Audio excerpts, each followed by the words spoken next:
nung time na yon, I was thinking na parang my son does not deserve this.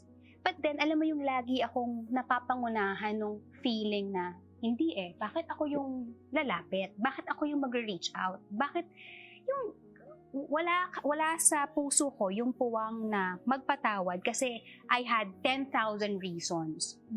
'Di ba? Why I should not forgive this person or why I should not have a relationship with this person, not a romantic one, ha.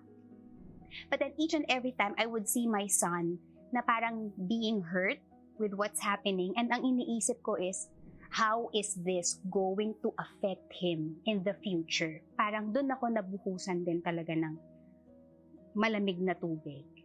So, to cut the long story short, I reached out to my ex-husband and then we had a talk, and then during that time, I saw my son's eyes light up na parang, finally okay na sila.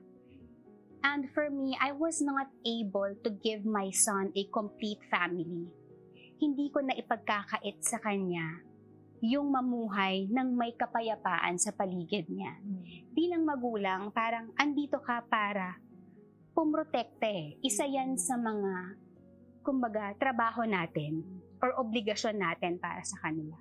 But then, kung tayo mismo yung maglalagay sa kanila sa isang posisyon na alanganin, hindi yun fair para sa kanila. It is possible as long as you begin or start from a place of forgiveness. Forgive yourself, forgive the other person, diba? And then start from there.